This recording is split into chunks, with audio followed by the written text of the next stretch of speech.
Picture this. You're sitting in the waiting room of your doctor's office. You feel completely fine. No pain, no symptoms, nothing unusual. You're there because it's Tuesday, and your chart said it was time. The nurse calls your name, they run a few standard tests, and 6 months later you are recovering from a surgery you never needed, managing side effects from a medication you didn't ask for, and wondering how you went from feeling perfectly healthy to this. That is not a nightmare scenario. That is a pattern playing out in doctors' offices across this country every single day. And the people it happens to most often are adults over 65 who trusted the system without asking the right questions first. My name is Dr. Evans, and I have spent over 3 decades in clinical medicine and evidence-based practice, with a specific focus on what the research actually says about healthcare for adults in their 60s, 70s, and beyond. And what I'm about to share today is the honest conversation your annual checkup rarely makes room for. Stay with me through all 5 because number 3 is the one that shocks almost every patient when they first hear it. And number 5 is something most people have never even considered until it is already too late to undo. Before I give you the list, I need to give you one framework. Without it, everything I'm about to say might sound extreme. I call it the age-adjusted math. Here is the truth most routine screening is built around. Find it early, treat it early, save a life. That math works beautifully when you are 45. The problem is that after 65, 3 things change dramatically, and your doctor's appointment rarely accounts for all 3. First, many conditions detected through routine screening in older adults are what researchers call clinically insignificant. They exist, they show up on tests, but they grow so slowly they will never harm you in your remaining lifetime. The danger is not the condition. The danger is what happens after the finding. Second, your body's tolerance for medical intervention is not what it was at 50. Procedures that are routine for younger patients carry meaningfully higher complication rates in adults over 65. Anesthesia, recovery time, infection risk, blood loss, the numbers shift, and they shift significantly. Third, and this is the one nobody talks about, there is a cascade effect built into modern medicine. One test finds a small abnormality. That triggers a follow-up scan. The scan leads to a biopsy. The biopsy prompts a procedure. The procedure causes a complication. And a person who walked in feeling completely fine is now managing a medical crisis that began with a test they didn't need. Keep that framework in mind as we go through each one. Let me tell you about Margaret. Margaret was 76 years old, a retired school teacher from Ohio. She had no symptoms, no family history, and her last colonoscopy at 67 had come back completely clean. But her new doctor looked at her file and said it was time for another one. Margaret didn't want to make a fuss, so she agreed. The preparation alone, the bowel-clearing liquid you drink the night before, dropped her blood pressure severely. She was rushed to the ER before ever making it into the procedure room. She spent 3 days in the hospital. She never had the colonoscopy. And based on her history and risk profile, she almost certainly didn't need one. Here is what the evidence says. The United States Preventive Services Task Force, the gold standard body for screening guidelines in this country, officially recommends against routine colonoscopy for average-risk adults over 75, not as a suggestion, as a formal recommendation. The risks are real and specific. Bowel perforation occurs in roughly 1 in every 500 colonoscopies. In a 68-year-old, that is a manageable complication. In a 77-year-old with other health considerations, it can mean emergency surgery, a colostomy bag, and a recovery that permanently changes your independence. A major study published in the New England Journal of Medicine found that the absolute mortality benefit of colonoscopy screening drops significantly with age, while the procedural risk remains constant. What to do instead?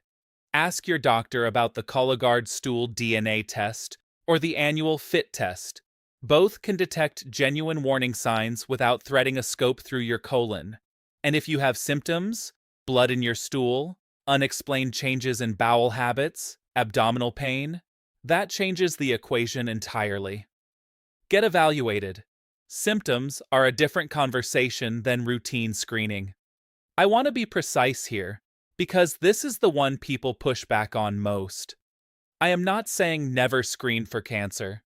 Cancer screening has saved millions of lives. What I am saying is that after 65, aggressive screening in average risk, asymptomatic individuals has a documented overdiagnosis problem, and overdiagnosis leads directly to overtreatment. Here is what overdiagnosis means in plain terms. Modern imaging is so sensitive it can detect cancers that are, biologically speaking, barely awake. Tiny, slow-growing tumors that, if left alone, would never spread, never cause a symptom, never shorten your life. You would die with them, not from them. But the moment a radiologist writes the word malignancy on a report, the clinical machine turns on. There is no leave it alone button in that system. Consider a case like Walter's. Walter was 78, a retired engineer from the Pacific Northwest. He was sharp, active, still golfing twice a week. A routine PSA came back slightly elevated. Biopsy confirmed a low-grade prostate cancer. His urologist recommended radiation. Walter trusted the recommendation and went through treatment. Within 8 months, he was managing chronic fatigue, urinary complications, and a quality of life his family said he never recovered from. A landmark analysis published in the British Medical Journal found that for men in his age category with his cancer grade, the most likely outcome without intervention was dying of something entirely unrelated, with the cancer never having caused a single symptom. For women, studies in major oncology journals have found that a substantial portion of breast cancers detected through mammography in women over 70 were, clinically speaking, non-threatening. The treatment offered no survival benefit, only side effects. What to do instead? Have an honest, direct conversation about your personal risk profile. If you have a family history, a genetic marker, or symptoms, screen. If you are average risk with no symptoms, ask your doctor this specific question. If we find something, what are the realistic treatment options for someone my age, and what would we actually do? That question alone often changes the entire conversation. This one surprises people most, because it sounds responsible. Your doctor says, "You're 68, let's just make sure the heart is doing okay." You get on a treadmill or receive a medication that temporarily stresses your heart while they monitor it. Sounds completely harmless. Here's the problem. Cardiac stress tests in people without symptoms have false positive rates that can reach 40% or higher in older adults. Nearly half the time, the test flags something when your heart is functioning perfectly. But medicine cannot simply shrug at an abnormal result. That false alarm launches you into the next phase. Cardiac catheterization. That means threading a thin tube through your blood vessels, through your wrist or groin, directly into your heart. The risks include bleeding, vessel damage, arrhythmia, and in rare cases, it can trigger the very heart attack or stroke you were trying to prevent. And here is the part that should stop you cold. If the catheterization finds a partial blockage, which is extremely common in adults over 65, most of whom have no symptoms whatsoever, many patients end up with a stent. Multiple landmark clinical trials, including the widely cited ischemia trial published in the New England Journal of Medicine, found that stenting in patients with stable coronary artery disease did not reduce heart attacks or extend life compared to medication and lifestyle management alone. The stent didn't help more than the medication, but it carried real procedural risks, plus a lifetime of blood thinners with their own bleeding complications. You started with no symptoms. You ended with a stent, blood thinners, and regular cardiology monitoring. And you are statistically no better off than someone who simply managed their cholesterol and went for a 30-minute walk every day. What to do instead? If you have no chest pain, no unexplained shortness of breath, no dizziness during activity, the far more effective investment is in your modifiable risk factors: blood pressure, blood sugar, cholesterol, sleep, activity. That is where the real gains are, not in a treadmill test that may send you somewhere you never intended to go. Here is one that makes people uncomfortable, because falls and fractures in older adults are genuinely serious. So I want to be careful. I am not questioning the reality of bone loss with age. I am questioning the automatic pipeline that often follows a DEXA scan result in patients over 70.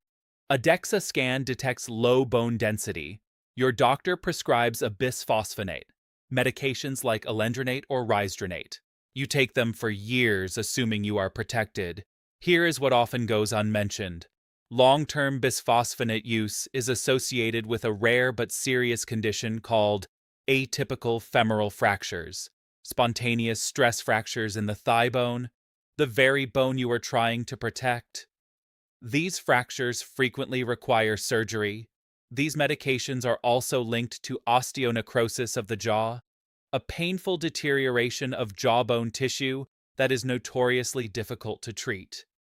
Meanwhile, the single most effective intervention for preventing fractures in older adults is not a medication. It is fall prevention. A major study in the Journal of the American Geriatric Society found that Tai Chi practice specifically reduces fall risk by nearly 50%. Removing tripping hazards at home, installing grab bars, reviewing medications that cause dizziness, getting vision checked annually, and ensuring adequate protein and vitamin D intake. These interventions reduce fracture risk more meaningfully than bisphosphonates, with zero systemic side effects. There are absolutely patients who need bone medication, those who have already fractured, those with very low T-scores, those with specific metabolic risk factors.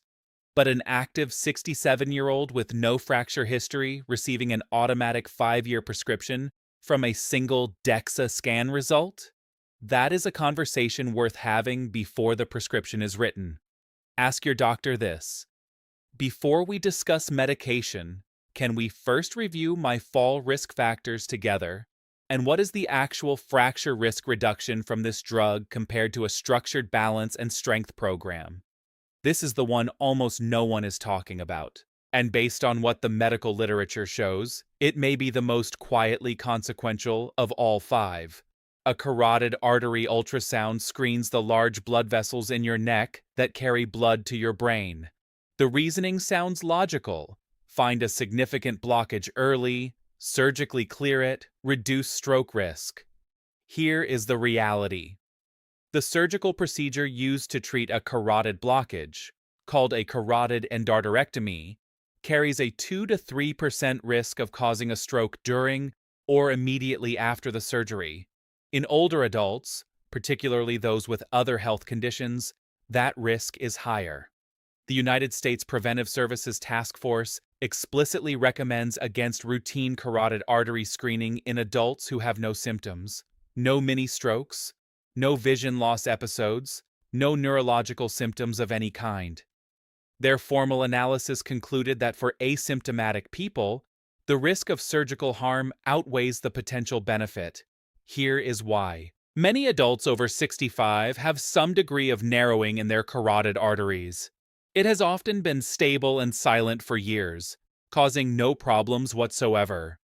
When you screen routinely, you find it, and then a well-meaning surgeon recommends correcting it.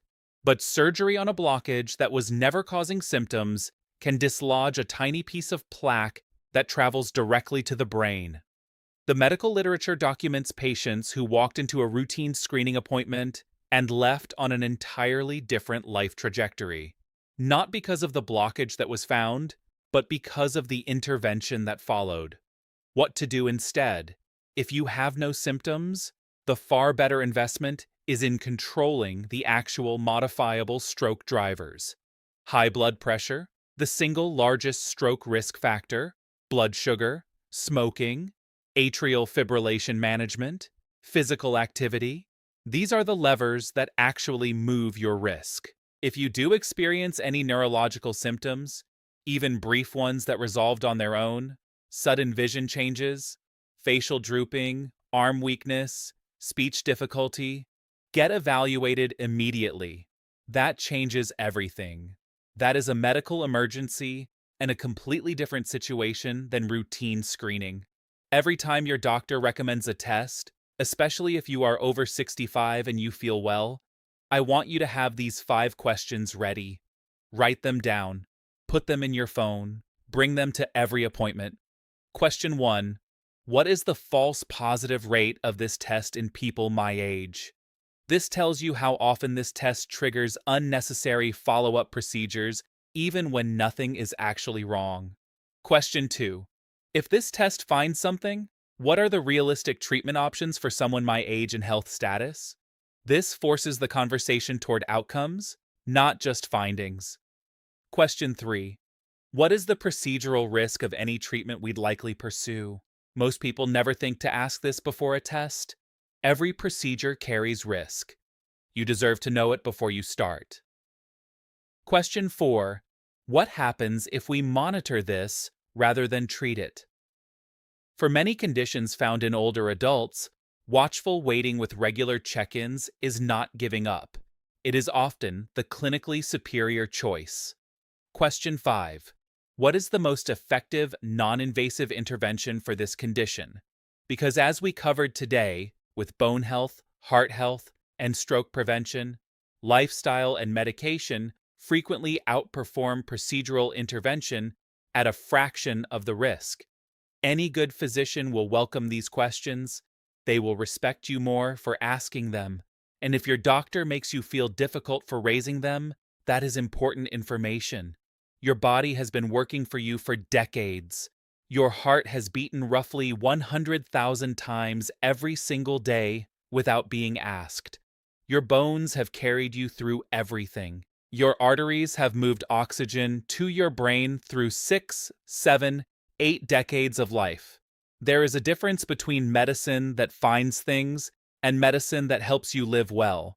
After 65, the goal of your healthcare should not be to generate findings. It should be to protect your quality of life, your independence, your energy, your ability to do what matters to you.